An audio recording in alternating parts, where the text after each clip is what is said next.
The first sound to cut through the Grand Council chamber wasn't a greeting, it was a flat, decisive thunk of a severetrophy hitting the polished obsidian floor. It rolled in an ugly half-circle beffer, coming to rest at the feet of General Verkel, still glistening from the kiln. A head scaled, jaw slack, eyes glassed over, had belonged to the last species arrogant enough to resist the Dominion. Around the circular table, alien dignitaries shifted in their thrones, some in satisfaction, others in quiet fear. Verl didn't care about the subtleties. He wanted the smell of conquest to hang in the air like Bernard Doyle. Cowards, he said, voice a grinding rasp that needed no amplification. This will be humanity's fate unless they kneel. The council murmured, some in clipped consonants, some in A few leaned forward to study the human dossier projected in the air, a sphere of blue and green dotted with sprawling cities. Primitive architecture, chaotic governance, a military small enough to be mocked in the corridors, they had all agreed. Earthworld Benden days. What amused Verl most was that the humans had accepted his invitation for peace. Negotiations with insulting haste. The surrender was a formality. They send only two. Ambassador Trell of the Zeoth Confederacy let her mandibles open wide in a laugh that rattled the ceiling beams. No fleet, no honor guard. Two bipedal mammals, soft-skinned, fragile-boned. The prey walks into the predator's den. Viral's eye ridges lowered, casting his gaze over the council. Make ready the reception hall. I want them welcomed with every formality. Let them see our size, our strength, our inevitability. He didn't add what was in his mind, that when they left the hall, they would already be breathing air measured in hours. The docking bay was a cathedral of steel, columns rich in Ginto shadow. The hiss of atmospheric equalization echoed like a giant drawing breath. Dozens of Dominion honor guards stood in double ranks. Armor polished duntal, it reflected the bay's amber. Like they carried ceremonial pikes tipped with viro blades. Not for use, but for message. Above them loomed banners stitched with battle scenes, each a history lesson in who had fallen bare. The human shuttle was laughably small, its hull marred with heat, scoring from a rough jump into the Dominion sector. It touched down without ceremony, hatches remaining closed for several long breaths. Then the ramp descended in a measured hydraulic.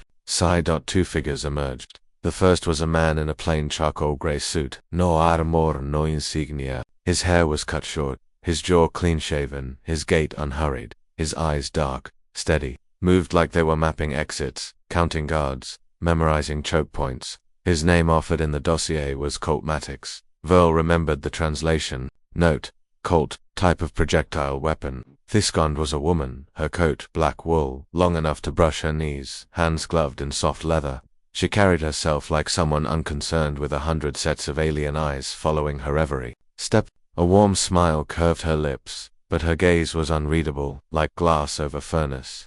Ilya Morizova, a name Verl thought sounded like a Sanguntal. He read her file, the little that wasn't redacted. No weapons hung at their hips, no guards followed them, yet the air shifted around them as if something had entered that did not belong to the category of prey. Verl strode forward, flanked by his Talus captains, human representatives, he said, letting the contempt drip. Your people must value their leaders little to send only two into the seat of our power. Colt's reply was mild, almost courteous. We didn't want to waste anyone's time, General. The woman tilted her head, a smile widening just enough to show teeth. Besides, we only needed 2 seats. A ripple went through Thehana guard. Confusion, not laughter. Verl's mandibles clicked once, an involuntary tick. He gestured for them to follow. The council chamber was a hollow sphere of black stone ringed with high-back thrones. Alien racers from 100 systems watched the humans take their place at the center Ds. A servant poured a deep green liquid into crystalline cups before them, but Colt raised a hand. Coffee, he said. Coffee. Trell echoed the word like tasting. Something sour. A drink Ilya offered, bitter, hot, addictive, like some conversations. The aliens didn't laugh. Colt took the offered liquid instead, sipped it without grimace. Verl opened the formalities with a list of demands. Cessation of all space travel beyond the Sol system, surrender of military fleets, tribute and resources. He expected resistance, posturing negotiation. He'd got silence. Colt listened as though hearing a weather report, his gaze drifting to the vaulted ceiling. Ilya tapped one gloved finger lightly against the cup, her eyes roving over the chamber's support columns as if admiring the craftsmanship. Finally, Colt said, "Your terms are clear." Heg glanced at Ilya. "They are," she agreed. "And yet we came to talk." Trell made on was halfway between a hiss and a scoff. talk you will sign the treaty, or your oceans will boil. Ilya leaned forward slightly. Have you ever boiled a lobster, Ambassador? It tries to climb out of the pot. You have to push it back down again and again and again. She smiled sweetly. Humans don't like being pushed down. The room cooled by degrees. Verl tapped the arm of his throne. Enough. You will be shown to quarters. We reconvene at dawn for signatures. They rose without protest. The alien guards fell in a step behind them, but found the pace oddly hard to match. Not rushed, not slow, just deliberate. Hours later, a security officer reported a minor anomaly. The humans were in their quarters, but no one had seen them enter. The footage from the last 5 minutes of the corridor looped cleanly. No sign of tampering. The guards were certain they'd been at their post the whole time. The officer brought it to Verl, who studied the still image on the screen. To humans, mid-step, eyes caught by the lens, Colt's mouth was tilted in the faintest suggestion of a smile. Ilya's eyes looked directly into the camera. For the first time that day, Verl felt the deep, unshakable instinct of a predator realizing the hunt might be mutual. The tour began with a scream, not from humans, never from them, but from somewhere deep in the engineering decks where a coolant line had ruptured and flash-frozen 2 technicians before anyone could seal the breach. The ship's alert chimes still echoed through Theka riders as Sarek, the young liaison officer assigned to entertain the guests, fumbled his greeting. He hadn't wanted this assignment. He'd drawn it after losing a game of chance in the mess hall the night before, and now flanked by Colt Maddox and Ilya Morozova. He wished fervently that someone else was here to walk these impossibly creatures through the Dominion's crown jewel. Colt's voice was level, almost gentle. Bad morning for your engineers. Happens, Sarek said too quickly. He adjusted the strap of his ceremonial sash. We will start with navigation control. Sure, Colt replied. And it was kind of sure that made Sarek feel like he'd already failed a test he didn't know was being given. They moved through wide corridors, lined with colonels and crew bustling in tight formations. Ilya kept pace on Sarek's left, her gloved hands clasped lightly behind her back. She asked questions in a tone that was warm and curious, but each one landed like a probe in a sensitive joint. The redundancy in their FTL drives, the size of their crew complement, the intervals of their shield recalibration. Sarek, with what protocol allowed, though he suspected she could smell the omissions in navigation control. Thea was cool and dry, the walls lit with faint starfield projections. The lead navigator, a massive triple-jointed corpse, straightened in surprise as the humans entered. Colt's gaze swept the room once, then lingered on the central plot table, a layered projection of the Dominion's occupied sectors. Impressive, he said, and something in the way he said it made the cause look away. Sarek launched into his scripted description of their jump capabilities, but Isla drifted toward a side console. Her attention appeared casual, but Sarek noticed her eyes flicker over shield harmonic readouts and drive coursing. When she returned to stand beside Colt, he didn't look at her, but his thumb brushed against his cuff once. A signal maybe, or a private acknowledgement. From navigation, they moved to the mess. All alien crew paused mid-bite to watch the newcomers. The air was thick with a scent of steamed filigrane and roasted kelp. Sarek, determined to maintain some control, offered them a selection from Theba Fit. Colt chose something coiled and still faintly twitching, cut into it with an easy efficiency, and ate without comment. Ilya asked for bread, got a dense salty slab, and ate it like it was a delicacy. What do humans usually eat? Asked a bold 9 from the next table. Steak, Colt said, chewing big slabs of muscle from herd animals. We like to sear them over open fire. Sometimes we eat them rare, still bleeding. The ensign's frills went rigid, smiled as if sharing a harmless joke. It's about the flavor, not the violence, she said. Though it's about both. Sarek moved them along quickly. In the weapons bay, a line of plasma cannons gleamed under inspection lights. The chief gunner, eager to display his prize, showed them Thelagest, a barrel that could vaporize a city block in one pulse. Colt ran hishing along the smooth metal, his expression unreadable. Back home, Hemmermeward, we'd mount this on a fishing boat for fun. The gunner barked something in disbelief, but Colt had already moved on. Studying the control linkages like a mechanic at a car show, Ilya asked about maintenance cycles, nodding as though learning a recipe. Their next stop was the training deck, where 2 Dominion warriors in lacquered armor were sparring with shock pikes. The strikes crackled, each blow loud enough to make the deck plates ring. Ilya watched for a full minute, her head tilted. Then she asked, "May I try?" The instructor, amused, handed her a practice bike. clearly expecting a clumsy display. She stepped into throwing, twirled the weapon once and faced the larger warrior. Her first move was almost too fast to see. 3 precise strikes, a sweep of a leg, and the warrior hit the floor, weapon spinning aware. She offered him a gloved hand, her apologies soft and somehow more humiliating than the defeat. When they left the deck, the murmurs followed them. Sarek could feel the crew's ice in their backs. Minor reports began trickling into Verl's security net. Sealed hatches found open without a code log. Surveillance feeds with a missing 30 seconds here, a looped minute there. Nothing that rose to an actionable threat, but every incident occurred within meters of where the humans had been. At the diplomatic dinner that evening, Ilya complimented the head chef on the complexity of the menu, thin apparently by accident, described in detail how quickly a crew this size would starve if hydroponics failed, chiffered it like culinary trivia, smiling over her wine. Colt told a story about hunting deer in the mountains of Colorado. He described lying in the snow for 3 days without moving more than a finger, waiting for the perfect shot. Patience, he concluded, is the only real weapon. The aliens chuckled politely, though more than one avoided his gaze. By the time Sarek escorted them toward their quarters, his nerves were taut.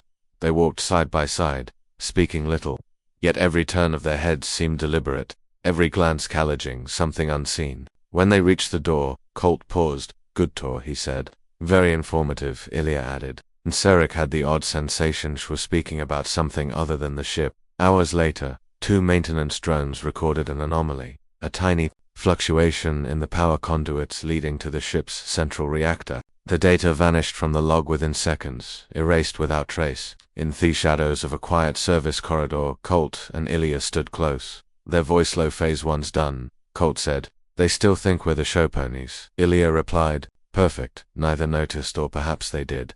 The small insect-sized sensor in the wall grill, its recording light blinking guard before going dark, as though it had seen enough to stop watching. The boom rattled the teeth of everyone aboard the Iron Crown. No alarms this time, just raw concussive slap of atmosphere hammering metal. Veryl's command deck erupted in movement. Officers shouting sector coordinates, data streams flaring across the holomap. The blast hadn't breached the hull, but something in the ship's outer weapon ring had just died, a sudden, ugly death. In the confusion, Colt Maddox and Ilya Morozova stepped into the observation lounge as if arriving for a scheduled appointment, both carrying cups of the bitter Dominion tea they pretended to enjoy. Veryl caught their entrance, his mandibles tightening. "Your presence, Ahar," he said without greeting, "is becoming an inconvenience." Colt sipped unbothered. "So is your weapons array." The general's knuckles widened around the edge of the tactical rail. "A coincidence," he spat. "But it will not happen again." Ilya's voice was polite, even sympathetic. "No, I imagine not. You seem like a careful man, General." Her eyes swept the viewport, where the stars turned slowly against the black. Still, even careful men misplaced things. They let that hang, then allowed themselves to be escorted to the council chamber for what Verkal framed as a public exercise in mutual understanding. The truth, thinly veiled, was a staged humiliation. The floor of the chamber had been cleared to make room for a mock combat demonstration. 2 Dominion champions already armed and armored in gleaming plates, shocked glaives in hand. Verl's voice boomed across the chamber. "Humans will learn today what strength looks like." Colt took one look at the weapons and shook his head. "We don't do exhibitions." His tone was almost apologetic. "We only play for keeps." Ilya stepped forward. "I'll indulge you." She accepted the lighter of the 2 glaze, tested the weight with a single turn of her wrist. The Dominion warrior across from her grinned, confident in size and rich. It lasted 8 seconds. She stepped into the first lunge, let it pass, pivoted, and dropped him to the floor with a sweeping strike to the back of the knee. The glaze tip poised an inch from the vulnerable joint at his throat. She withdrew before contact, murmured something too low for the mics to catch, and held them up. The silence from the crowd was heavier than applause. That silence followed them, out down Thekarida into the glare of the security grid. Somewhere in the Dominion's upper echelons, an analyst finally pulled ferrite threads in the human files. The first report arrived in Verkal's hands an hour later. Colt Maddox, classified ghost asset for the Terran Strategic Command, credited with operations that toppled 2 regimes without a single confirmed photograph in the last decade. Ilya Morozova, former Spetsnaz, disappeared from public record after an assassination in the Virex system left 3 warlords dead and 1 fleet leader, missing both names when spoken in certain black markets and border garrisons. Drew the same whisper-ed phrase, American Boogeyman and Bobby YAGA. Verl read the report twice. Then her summoned security chief RX doubled their surveillance. If they breathe out off rhythm, I want to know. The next day, Colt strolled into a tactical planning room, uninvited. Officers froze mid-sentence. He glanced over the projected defense grid, nodded up. Not bad, he said, but you've got a blind arc here, here, and here. He marked 3 points with a casual certainty of someone explaining a chess move. If I were you, I'd move these units in closer, consolidate your power lines, makes you look stronger. Hours later, Harks realized that following Colt advice would have left the entire portside defense net exposed to an inside attack. By then, the human was gone, sitting in the mess hall, teaching Sarek how to play a card game called poker. Elia's incursions, where she visited the kitchens again, offering to share human recipes. Thea first called for an herb infusion that could only be achieved by dismantling the vent filters. For the aroma, she explained sweetly, hands demonstrating the exact sequence that would give her access to the ducts feeding straight into life support. The Dominion's unease thickened like smoke. Crew members Hohad once whispered mockery in the halls now fell silent when the humans passed. Even Sarek, whose curiosity had survived 2 days of proximity, found himself leaning over his shoulder when walking alone. Verl decided to strip away Evad in the council chamber before the eyes of allies and subordinates. Helland forward. Your presence here has yielded nothing but disruption. Are you here to sabotage this ship? Human Colt's answer was a slow exhale. General, if we were sabotaging you, you wouldn't be here to accuse us. The chamber fell into a stillness so deep that the ambient hum of the life support system became painfully loud. Trell's mandibles clicked once involuntarily. After that, Verkal stopped trying to hide his distrust. Guards followed the humans in visible numbers. Meetings were shifted to secure compartments. And yet systems still hiccuped. A power relay tripped an auxiliary command. The targeting sensors for 2 broadside cannons reset to factory defaults. A vault door cycled open and closed 3 times with no record of override. Late that cycle, Sarek caught Ilya alone in one of the ship's hanging gardens. A rari patch of greenery maintained for morale. You're scaring them, he said, voiced barely above a whisper. She glanced up from the alien herb she was studying, one brow raised. The wrong people. The ones you can't see, he said. The ones who could make you disappear between breaths. That's the idea, she replied, and the way she said it made him feel like he'd stepped into a shadow he could never step out of. When Colt and Ilya requested a tour of the central engineering decks to understand Dominion technology better, Verl approved it with the cold satisfaction of a man laying a trap. He posted 4 armed guards to escort them and ordered every sensor in the sector to record. They moved through the colossal reactor chamber like polite tourists, commenting on the elegance of the shielding, the efficiency of the coolant feeds. Colt asked about the redundancy cycles. Ilya lingered near the primary control nexus, noting the glow of status lights, the hum of power transmission. On the way out, Colt paused beside a bulkhead panel, leaned a shoulder casually against it while adjusting his cuff. It was nothing, Armin shifting his weight. The guards saw nothing unusual. When the humans were gone, the recording feed from that panel showed a flicker, just 1 frame out of sync. The frame contained a faint blue blink at waist level before the MA dried it itself. The monitoring tech flagged it for review. That night, Verkal stood alone in the command gallery watching the ship's course through the Stellans. The humans were in their quarters, under watch. Every system was green, and yet he couldn't shake the gnawing sense that some part of the ship now belonged to them, claimed without force, without announcement. In the dark, far below his feet, deep in the heart of the Iron Crown, something small and silent waited for a signal that had not yet come. The Iron Crown's night cycle was a thing of engineered beauty. Lights dimmed in steady gradients. Air recyclers shifted to a lower hum. The vast corridors softened into half shadow. For most of the crew, it was the one time their immense warship felt almost safe, almost quiet. For Verl, it was when his instincts screamed. The loudest the humans had been on his ship for 4 days, and in that time nothing catastrophe had happened. Yet every system report carried hairline fractures, power dips of a fraction of a second, camera feeds that dropped 3 frames, maintenance, droids that returned from a routine check with unregistered firmware. Little things, the kind of things that never mattered until they mattered all at once.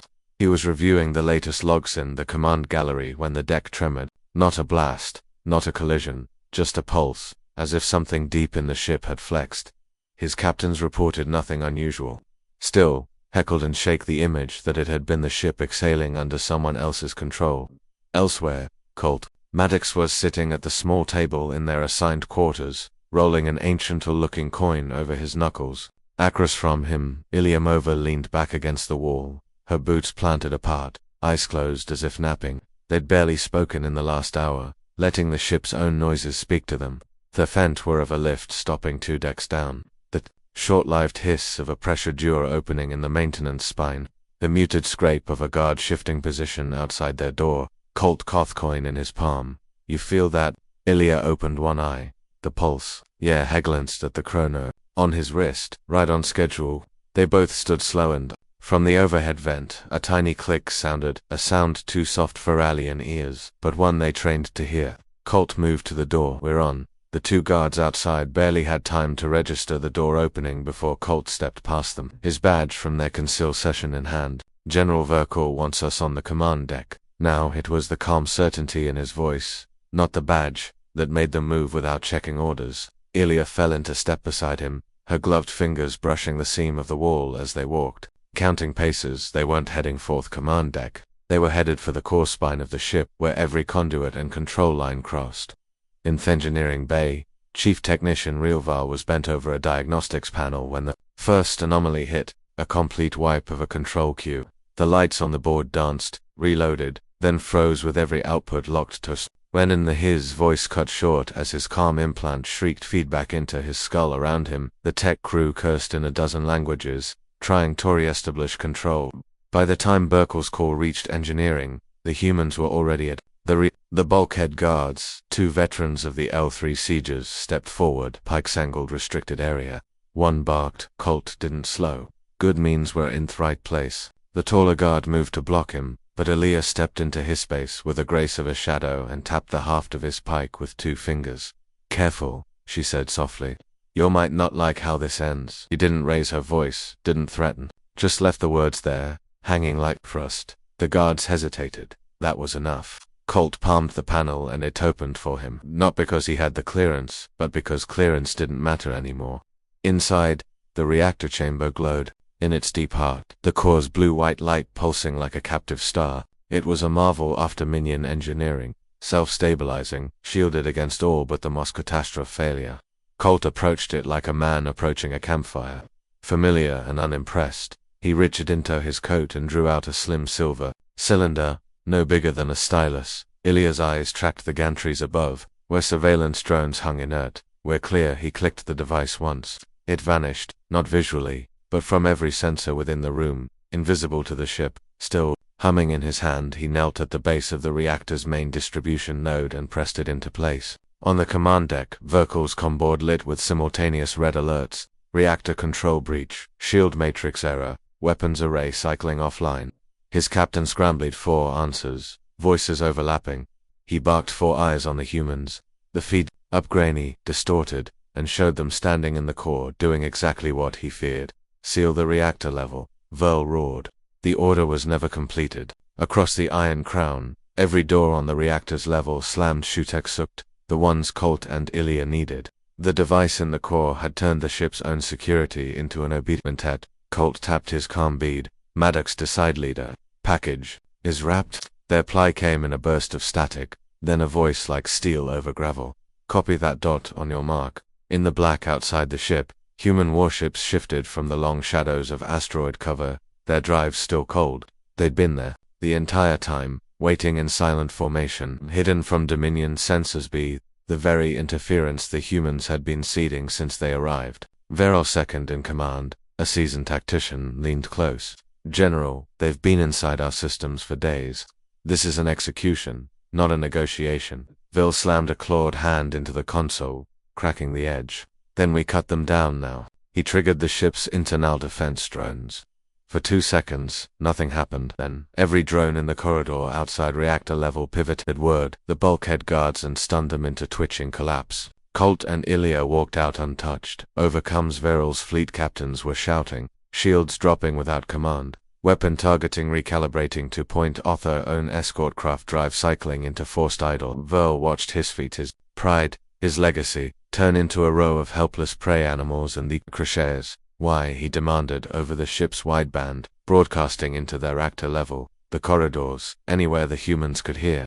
Why come with no army, no fleet, just the two of you? Colt's voice came back steady and low because an army would have been a waste of time. We only needed the 2 seats, remember? Ilya's voice followed, warm and measured. You invited us into your heart, General.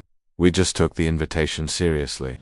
Outside, the first human ships lit their drives, sliding into perfect strike positions. No bluster, no open comm challenge. Just the quiet confidence of predators who had already eaten. Veril tried to initiate an emergency jump, but the NAV consoler returned a single word in Dominion. Glyphs denied. He understood then their device in the core wasn't just a kill switch, it was a leash, and they were holding it. The first volley didn't even hit a Dominion hull.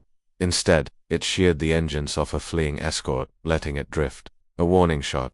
Colt and Ilya stepped onto the command deck without resistance. The guards already incapacitated. Verl turned to face them, claws flexed, his massive frame a wall of rage. You think you can threaten their Dominion into submission with tricks? Colt stopped 3 paces away. Not threaten, demonstrate. Demonstrate what? Verl snarled. That you're not the only hunters in this galaxy, Colt said, voice quiet but caring. And that you made the mistake every predator makes sooner or later. You underestimated something smaller than you. Ilya circled toward tactical display, her gloved hand brushing the edge of the console. And no, she said softly, you get to live long enough to tell others not to make the same mistake. Verl's mandibles clicked once, twice. If you wanted me dead, we don't call it in Dead Men Don't Tick. You're going to talk. General, you're going to tell every system you've conquered that when you call humans chords, you should remember this day. Outside, human strike craft moved like blades through water, disabling, but not destroying, hurting the Dominion fleet into a tight, defenseless cluster. Their precision was surgical, almost merciful. If mercy could wear a smile like that, Veril's calm officer turned in her chair, her voice tight. General Theflit is signaling unconditional retreat. They are afraid. The word hit harder than any blow. The Dominion did not fear, but they feared now. Colt glanced once toward the viewport, then back to Verl. Two's plenty. Ilya straightened from the console, eyes meeting without a flicker. Pray you never meet the ones we left at home. They turned and walked out, leaving the command deck in a silence so total it felt physical. In the void beyond, the human fleet peeled away, their prey already broken. The Iron Crown drifted, its systems slowly returning to Dominion control but never fully. Somewhere deep in its heart, the small silver divisistal pulsed, waiting for a voice that could call it to life again. And in the far reaches of Verl's mind, a truth coiled tighter than fear.